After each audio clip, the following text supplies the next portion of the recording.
ઉવઝાયાણમ નમો લોય serve સાહુણમ એસો પંચન મુક્કારો સવપાવપણાસણો મંગલાણમ ચ સવેસીમ પડમમ હવૈ મંગલમ ઓમ નમો ભગવતે વાસુદેવાય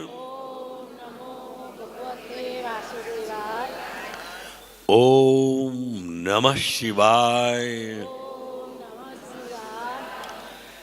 જય સચ્ચિદાનંદ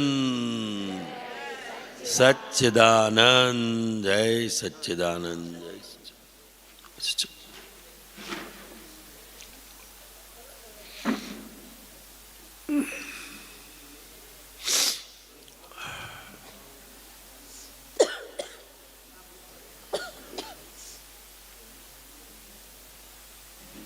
ચલો બધા પ્રશ્નો ખલાસ થઈ ગયો ને છેલ્લા દાડે તો કર્યા છે.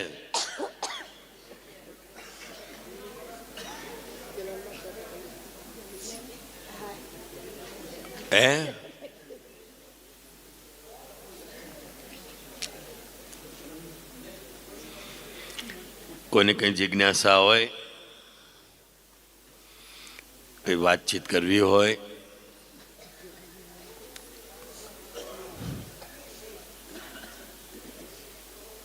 મુક્ત મને વાતચીત કરી શકાય.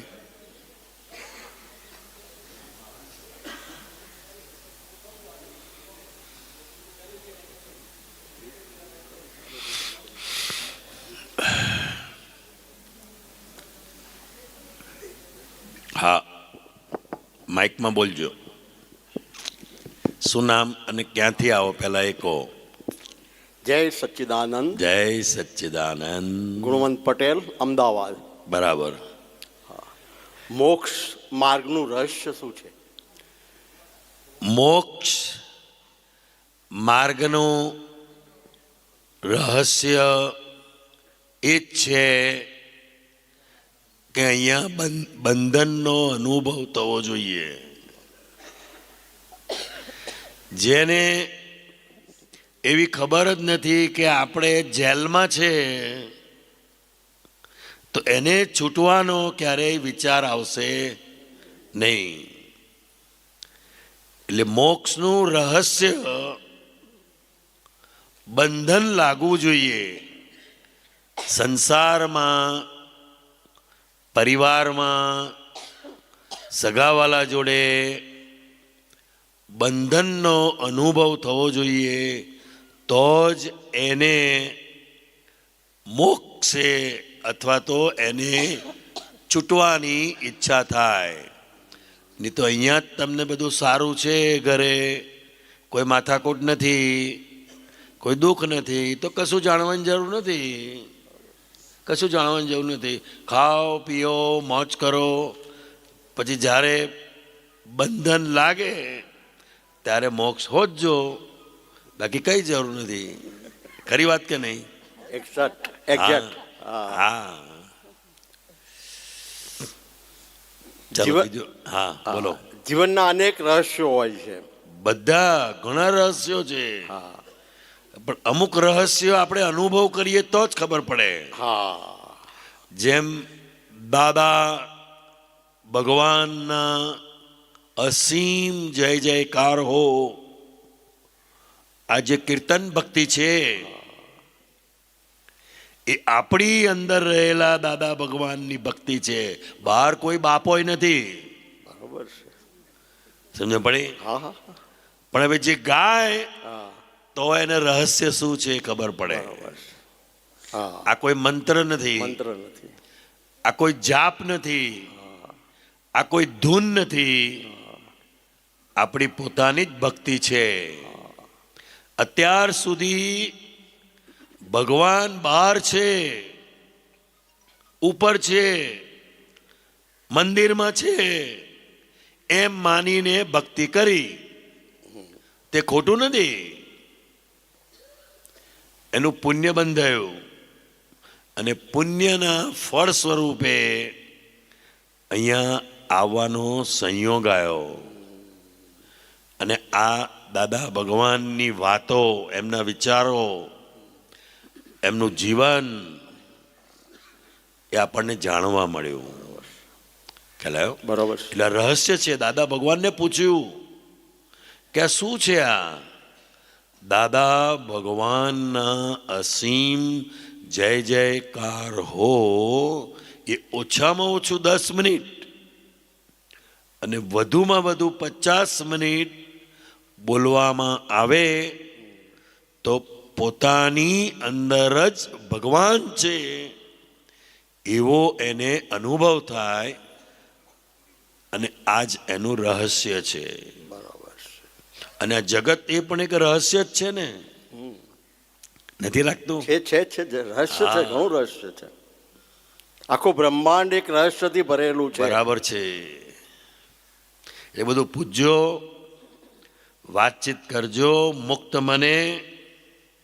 અહીં કોઈ ગુરુ છે નહીં અને કોઈ શિષ્ય નથી. ખ્યાલ આવ્યો? અહીંયા દાદા ભગવાનની જોડે રહ્યા અને જે પોતાનું સુખ અનુભવ્યું એ પોતાનું સુખ બીજાને આપવું એનું નામ સત્સંગ. બીજું કશું સત્સંગ એટલે કઈ મોટી મોટી વાતો કરવાની એવું નથી. યાર સમજ પડી? હા. હવે જીવનના જે પગથિયા છે ભક્તિ માટેના, મારી સમજ પ્રમાણે હું કહી શકું છું. પણ પ્રથમ સવણમ એટલે સાંભળવું. આ સાંભળવું બરાબર કે છે. આપણા વડીલ હોય કે ગુરુ હોય કે આપણા આત્મ જ્ઞાની જે વ્યક્તિઓ છે એની પાસે પહેલા સવણમ કરવું, પછી એ તો બહુ મોટો ગુણ છે. સાંભળવું બધા એને બોલવું જ હોય છે. ખરું કે નહીં? આપણે કહીએ છીએ ને મારું સાંભળ ને, તો નથી કહેતા? શ્રવણ એ તો બહુ મોટી ભક્તિ છે. શ્રવણ, અને જે શ્રવણ કરવાથી ક્રોધ માન માયા લોભ ઓછા થાય એને શ્રવણ કહેવાય. સાંભળવાની મજા આવી એને શ્રવણ નથી કહેવાતું. બરોબર બરોબર. ખ્યાલ આવ્યો? હા. નહીં તો મનોરંજન કહેવાય. શું કહેવાય? મનોરંજન. એના પછીનું બીજું પગથિયું છે કીર્તનમ. કીર્તન એક બાહ્ય કીર્તન છે અને એક અંદરનું કીર્તન છે. જેમ ઉપર ભગવાન છે એમ માનીને પણ આપણે કીર્તન કરીએ છીએ, તે ખોટું નથી. ઉપર કોઈ બાપોય નથી, પણ જે છે એ અહીં નીચે જ છે બધા. સમજ પડી? અને ભગવાન એ આપણો ઉપરી નથી. ભગવાન આપણું સ્વરૂપ છે. શું છે? સ્વરૂપ છે. જો ઉપરી હોય તો મોક્ષ ના હોય, અને મોક્ષ હોય તો ઉપરી ના હોય. એટલે કીર્તન સમજીને જે કરવામાં આવે છે એને કીર્તન કહેવાય છે. પછી તો ઢોલ નગારાના તાનમાં નાચે એ તો મસ્તી કહેવાય. શું કહેવાય? એને કીર્તન ના કહેતો. આખી રાત હે ઝિંચક ઝિંચક ઝિંચક ઝિંચક ચાલ્યું જ હોય છે. તમે જુઓ હમણાં આખી રાત ચાલે છે, ન ચાલતું? અને આજુબાજુ વાળાને ઊંઘ ના આવે. આને ભક્તિ કહેવાય? ને આપણી ભક્તિ બીજાને ખલેલ કરે નથી જોતું? એ મસ્તી કહેવાય. મસ્તી. એ ઢોલ નગારા બંધ થાય, બધું પતી ગયું. પછી એ બધું ભૂલી ગયા. હા. હવે આ બે પગથિયા ચડ્યા પછી ત્રીજું પગથિયું છે સ્વ દ્વારા અધ્યયન કરવું. હે? સ્વ સ્વ દ્વારા અધ્યયન. હા, અધ્યયન, અધ્યયન. સ્વ અધ્યયન, હા, સ્વધ્યન. સ્વ દ્વારા અધ્યયન. અધ્યયન, હા. બરાબર છે. પોતે મન વચન કાયાથી છૂટો પડે, સ્વ એટલે આત્માની અંદર આવે અને આ પોતાના મન વચન કાયાનું અધ્યયન કરે કે આ કેવા કર્મો બાંધીને હું આવ્યો છું, કળિયુગમાં આવ્યો છું. સમજ પડી ને?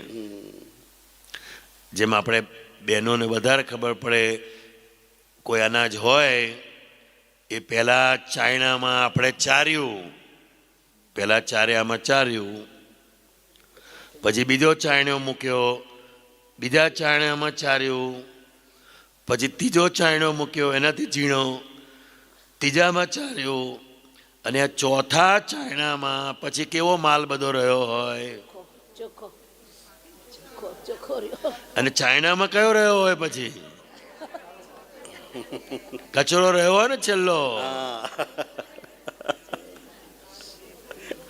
તે દ્વાપર યુગ ગયો, ત્રેતા યુગ ગયો, સતયુગ ગયો, ત્રણ ચાયણા મેલ્યા, તોય આપણે ચરાયા નથી. નહીં, ગાંગડું ને ગાંગડું જ રહ્યા. તે આ કળિયુગમાં માલ ભેગો થયો છે બધો.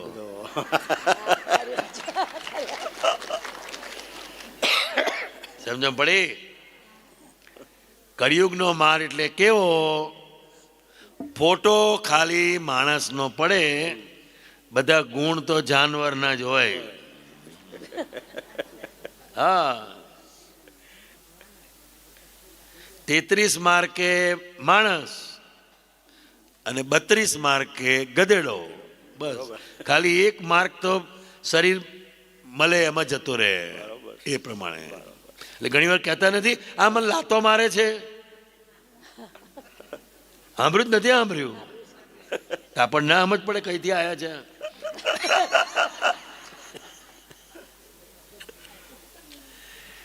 એટલે આ કળિયુગનો માલ છે, અને આ બધો કચરો વારવાનો દાદા ભગવાનના ભાગે આવ્યો છે. સમજ પડી ને? દાદા ભગવાન એટલે કોણ? તો કે ધર્મની અંદર ધર્મના નામે જેટલો સડો પેઠેલો એ બધો સડો વાળી જોડીને સાફ કરી નાખ્યો એમણે. સમજ પડી ને? અને સંસારી વેશે. આ બહુ મોટું આશ્ચર્ય છે. આ સવાલ જ નથી. શાસ્ત્રમાં આશ્ચર્ય છે આ, કે કળિયુગમાં સંસારી વેશે એમની હાજરીમાં લોકો ભગવાન તરીકે પૂછશે. એમ કલ્કી અવતાર કહેવાય છે. શું કહેવાય છે? કલ્કી અવતાર. હા, એટલે સ્વાધ્યાય. હવે આ ત્રણ થયા પછી આ ચોખ્ખું થાય, સ્વ અધ્યયન થયા હા, પછી, સ્વાધ્યાય મુખ્ય વસ્તુ છે. અને એ આપણું અંદરનો જે આત્મા હા. જે કઈ વસ્તુ છે અંદર, હા, બરાબર છે. બરાબર? એ જો શુદ્ધ થાય તો જ ચિત્ત એકાગ્રતા થાય. એ ચોથા શુદ્ધ point. જ છે. આત્મા ક્યારેય અશુદ્ધ થયો નથી, બરોબર છે, એ તો બરોબર જ છે, એ શુદ્ધ જ છે. શુદ્ધ જ છે. તો જ એને આત્મા કહેવાય. હા, બરોબર છે. તો અશુદ્ધ શું થયું છે? તો કે અજ્ઞાન માન્યતાઓ. બરોબર છે, બરોબર છે. અજ્ઞાન માન્યતા, જાત જાતની બધી માન્યતાઓ આજે સમાજની અંદર પ્રવર્તે છે. એ માન્યતામાંથી છૂટવું એને જ્ઞાન કહેવાય છે. બરોબર છે, બરોબર છે. જેમ તમારું નામ શું સાહેબ? ગુણવંત. ગુણવંતભાઈ. હા. હવે હું ગુણવંતભાઈ છું, બરાબર છે, પણ એ તો નામ થયું તમારું. નામ જ છે. તો તમે કોણ? પરમ સિદ્ધિ જેને પ્રાપ્ત કરી છે એવા ભગવાન. એ બરાબર છે, પણ એ અનુભવનું જોઈએ. બરોબર છે. એ તો ભારતમાં જન્મે ને 5 વર્ષનો છોકરો હોય એને ખબર પડે કે આ શરીર તો નાશવંત છે, આત્મા અમર અમર છે, પણ તેથી કરીને એને જ્ઞાન ના કહેવાય. બરોબર છે. જ્ઞાન ના કહેવાય. તો બધા બહુ બાવાઓ ફરે છે હિમાલયમાં ને જંગલમાં ને આશ્રમોમાં, કશું મળ્યું નથી. બહુ ભટકે છે બધા. બરોબર છે. જ્ઞાની પુરુષ હંમેશા લોકોની વચ્ચે હોય. ક્યાં હોય? લોકોની વચ્ચે હોય. બરોબર છે. એ આશ્રમમાં ના હોય, બરોબર છે. મંદિરમાં ના હોય, જંગલમાં ના હોય, હિમાલયમાં ના હોય. બરોબર છે. આ બધી જગ્યાએ સાધકો હોય. કોણ હોય? સાધકો. સાધકો એટલે આત્મા શું છે એના ફાફા મારી રહ્યા છે. અમને ગિરનારમાં બહુ બાવા મળે છે બધા, ખ્યાલ આવ્યો? હા છે જ. પણ જરા છંછેડો એટલી વાર પથારી ફરી જાય, ચીપીઓ કાઢે, ક્રોધિત થઈ જાય. પહેલા તો ક્રોધિત ક્રોધ જ થઈ જાય. ક્રોધિત થઈ જાય. પણ છતાંય સારું છે. એ લોકોની ભાવના આત્મા જાણવાની છે. ભલે જણાયો નથી, પણ એમની ભાવના સારી છે. તારે સાધના કરે. સાધના કોઈને પણ સાધના કરવી પડે છે. એનો મતલબ કે હજુ એને વસ્તુ પ્રાપ્ત થઈ નથી નથી. નથી નથી નથી પ્રાપ્ત થઈ નથી. નથી. બરોબર છે. એના પછીનો ઉપરનો સ્ટેજ યોગ. યોગ એટલે ભગવાન સાથે કમ્પ્લીટલી જોડાઈ ગયા. હવે યોગ કોનો બાબો રડે છે? તમારું રડે?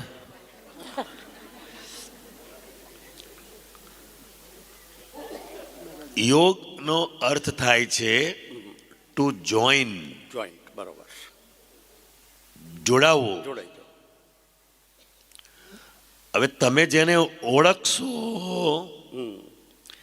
એની સાથે જોડાશો કે જેને તમે ઓળખતા જ નથી એની સાથે જોડાશો? ના, ઓળખતા હોય એની સાથે જોડાય. હા. એટલે પહેલામાં પહેલો દેહ યોગ. બરોબર. કયો યોગ? દેહ યોગ. દેહ યોગ. બરોબર. શરીરનો બધાને પરિચય છે. એટલે આસનો કરે, પ્રાણાયામ કરે, સૂર્ય નમસ્કાર કરે, એને દેહ યોગ કહેવાય. શું કહેવાય? દેહ યોગ. દેહ યોગ. બરોબર. પછી બીજો વાણી યોગ. કોઈ બાપજીએ મંત્ર આપ્યો હોય, એ આંખો બંધ કરી ઓમ ભૂર્ભુવઃ તત્સવિતુર્વરેણ્યં ભર્ગો દેવસ્ય ધીમહિ